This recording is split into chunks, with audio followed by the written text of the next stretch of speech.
আসসালামু আলাইকুম everyone, welcome to my channel.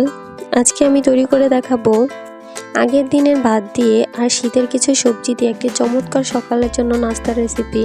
আগের দিনের ভাত ফেলে না দিয়ে এইভাবে তৈরি করে নিতে পারবেন মজাদার ফ্রাইড রাইস। মাত্র 10 মিনিটে ঘরোয়া উপকরণ দিয়ে তৈরি করে ফেলতে পারবেন একদমই স্বাস্থ্যকর একটি নাস্তা। আশা করছি আমার আজকের রেসিপিটি আপনাদের কাছে ভালো লাগবে আর সহজও লাগবে। চলুন তাহলে কথা না বাড়িয়ে চলে যাচ্ছি পুরো রেসিপিতে। প্রথমে আমি একটি মিক্সিং বোলে নিয়ে নিচ্ছি 1 কাপ আগের দিনের পুরনো ভাত। এবার সঙ্গে দিয়ে দিচ্ছি 2টি ডিম। এবার ডিম আর ভাতটাকে আমি একটু ভালো করে মিশিয়ে নিচ্ছি। মেশানো হয়ে গেলে আমি এটাকে একটা সাইডে রেখে দিব, পরবর্তীতে রান্না করার সময় ব্যবহার করব। এবার আমি নাস্তাটি তৈরি করার জন্য চুলায় একটি প্যান বসিয়ে তাতে 2 টেবিল চামচের মতো রান্না করা রেগুলার তেল দিয়ে দিচ্ছি। তেলটা যখন কিছুটা গরম হয়ে আসবে তখন আমি এখানে 1/4 কাপ পেঁয়াজ কুচি দিয়ে দিচ্ছি। পেঁয়াজটাকে আমি একটু নেড়েচেড়ে হালকা একটু ভেজে নিব। তারপর পেঁয়াজটা একটু নরম হয়ে আসবে তখন আমি এখানে দিয়ে দিচ্ছি 2 টেবিল চামচ গাজর কুচি। এবার এগুলোর সঙ্গে সব কিছু ভালোভাবে মিশিয়ে নিচ্ছি। এবার এখানে দিয়ে দিচ্ছি 2 টেবিল চামচ মটরশুঁটি।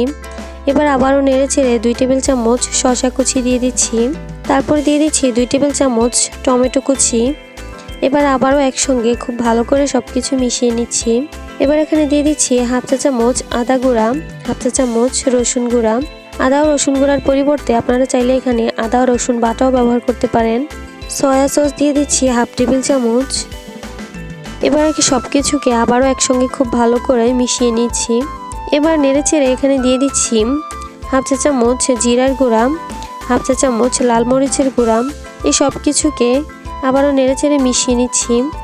মশলাটাকে খুব ভালোভাবে মিশিয়ে এবার এখানে আমি দিয়ে দিচ্ছি 4টি আস্ত কাঁচামরিচ, দিয়ে দিচ্ছি স্বাদ মতো লবণ।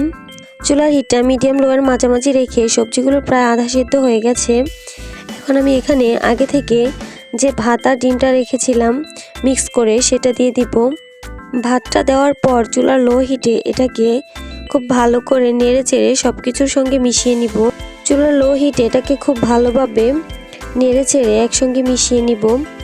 এভাবে চুলার মিডিয়াম লো হিটে আমি রান্না করে নিব 5 থেকে 7 মিনিটের মতো। দেখুন আমার নাস্তাটা একদম তৈরি হয়ে গেছে। এখন আমি চুলাটাকে অফ করে এটাকে নামিয়ে নিব।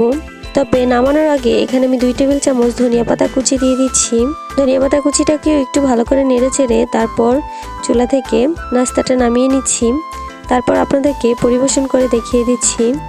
দেখেই তো নিলেন মাত্র 10 মিনিটে ঘরোয়া উপকরণে রেস্টুরেন্টের মতো ফ্রাইড রাইস আগের দিনের ভাত দিয়ে তৈরি হয়ে গেল।